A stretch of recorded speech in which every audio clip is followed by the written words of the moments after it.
Where's that sheep? Oh, there you are. Hello. Hi, Arknaki. How are you? Okay. Oh, that's good. How are you? I'm doing well. So you're joining me. We're going to make a 3-ingredient recipe today. 3-ingredient recipe? We are. 3 ingredients. Just 3 ingredients, right? Okay. And what are we making? Today we're going to make a dish called falafel. Falafel? Yes, you've heard of it? Yes. Oh, it's not that awful. No, falafel is not that awful. No, it's not awful. Nope. It is a wonderful, easy dish to make. It's good for you, and it's vegan. It's vegan? Yeah, we haven't made a vegan recipe in quite a while. Well, why you have the sheep and not the donkey? I don't know. Well, you know, the donkey always gets the vegan stuff, and we figured might as well have some sheep. Share the wealth. Share the wealth. Share That's the right. wealth. So you want to find out how to make some falafel? Well, of course I do. Okay, let's Don't be get ridiculous. let's get to the ingredients.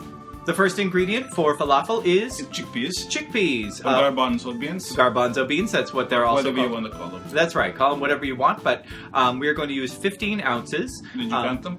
Do you make sure they're there? That they're there. Well, when I opened it up, they were in there. Well, 15 ounces worth? I didn't weigh them. Well, you know, Okay. I trust that the can tells me that it's 15 ounces. He trusts them. I do. Gullible. Now, you can also use dried chickpeas that you soak overnight. There are some people who say that you cannot make falafel with chickpeas in a can. I've always used the can, and I think that it tastes great, but if you feel that they taste better with the dried chickpeas that you then soak and cook, by all means do that, but we're going to use 15 ounces of chickpeas. 15 that he trusts are in the can. I trust implicitly that we have Really? this in the can. Yes. Our next ingredient is Bread. bread, pita You need bread. to have something to put in the falafels. Put the falafels in the bread. Yes, well, it serves 2 purposes. One, purposes? yes, one, like you said, you can put the falafel in this pita bread when you're done, but it's also what we use to bind the falafel together. Also, you put the bread in the falafel. Bread in the falafel, and then And the then falafel. in the bread. Yeah, see? It just works Convenient. around. Yes, this is what I like about this recipe, is that you use the pita for both the binding agent and to serve it, so it serves both purposes. We are going to use 1 small pita, And you counted that too. I did actually count the 1 small pita. Well, very good. Thank you. And our final ingredient is cumin. Cumin. Yep. How many cumins are you going to put in that? We're going to put 2 teaspoons of cumin in. Two.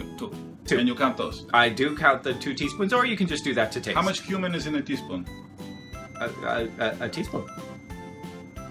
He doesn't understand. No. Let's continue. Okay.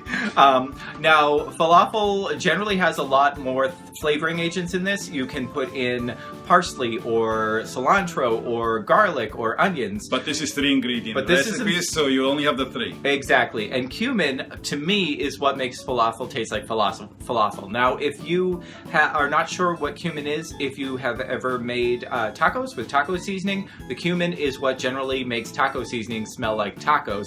And to me, it's what makes falafel taste like falafel. But tacos are a different recipe. We'll do another week. Tacos are a different recipe, also a completely different region. So, Very good. But don't forget the cumin. Okay, I'm starting out by ripping up my pita into small pieces. They don't have to be necessarily too small, because what I'm going to do is pulse this first and really break it up before I put the chickpeas in, and then we can add the other ingredients. This is a really, really simple recipe. Just as easy as that. See how this has turned into kind of a soft flour, basically. Now we're going to add the cumin. I basically have 2 teaspoons of cumin left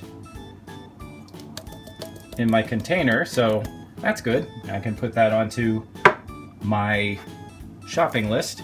And then just add in your drained chickpeas.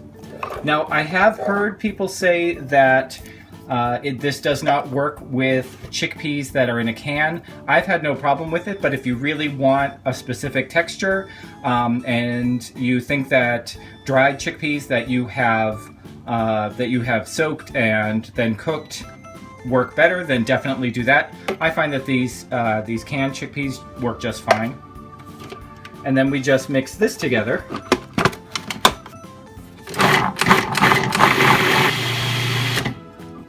Okay, you don't need to mix this too much, and in fact you don't want this to turn into a paste. What you're looking for is for this to come together enough so that when you squeeze it together, it makes kind of a loose patty. See how that works? just like that. So it's almost like sand that you would make a sandcastle out of. That's basically all you're looking for. Now this is the most super simple recipe for this that you can have. It's the very basic recipe. Other recipes you would add in parsley and garlic and onion, and you can add in cilantro, whatever you want. This is just the absolute minimum that you should have to get even a slight flavor of falafel. So if you want to make this more traditional, add in a couple more ingredients and you will have it taste a little bit fresher. But this is really good and really quick. So I have some olive oil that is heating up in a pan. I'm not counting the olive oil as an ingredient because it's more to just cook this. You can also bake these if you want to, rather than fry them. I like the texture a lot better if they fry though. So we're just going to make these into small patties. You can also make them into small, almost like meatball type of shapes if you want to. I like them as patties because they fit better in the pita that way. And then I am just going to put these right into the oil and we will fry them. And you're just going to fry them until they are crispy on one side and they stay nice and soft and tender on the inside. Okay, so we are just going to check to see if they are brown on one side, nice and golden brown, and then we flip them over. These are best left alone until they're ready to flip. Don't keep checking because the texture of these, as you see, there's a lot of the falafel that sort of gets caught up in the oil here. So you don't want to mess around with it too much. So these are now nice and golden brown on both sides. I have gotten a little bit of chickpea all over my pan here. That is what happens when you have a really loose patty like that, but that's fine. I'm going to transfer these to a plate which has some paper towels on it for these to drain, and then we will put them into a pita pocket with some vegetables and tahini, and we're good to go.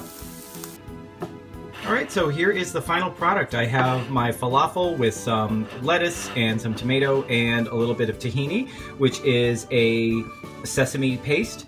And you can use this with whatever sandwich spread you like. I actually, even though this is very, very not traditional of me, I really like this with Miracle Whip. I wouldn't recommend telling that to anybody who likes traditional falafel, but this is an absolutely easy, simple vegan treat, and it takes no time at all.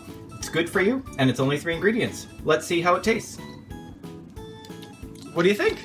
Very good, very good. Very good, yes. These are... I hope it didn't hurt you when I bit your fingers. I don't even see any teeth. Oh, well, Yeah. oh well. That's what happens when you're with an old sheep. So... I am not old. No? Did you count how old I was? We're really talking about counting today. I'm a sheep. You count me. Oh, but every time I try to count you, I fall asleep. Exactly. See, I can make jokes too. So this is a wonderful, easy 3-ingredient recipe to make. This is one of the easiest ones. As long as you have a food processor, you can just whip this together, throw it on the stove, or you can put it in the oven. You can also bake this if you don't want to use any oil to cook it. It's light, it's easy, it's quick, it's good for you, and it's vegan. It's vegan. It is. Like the donkey likes. Like the donkey likes, yes.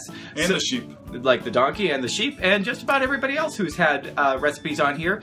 We always like to include a vegan recipe so every once in a while, so that people who don't eat meat can also be included with this.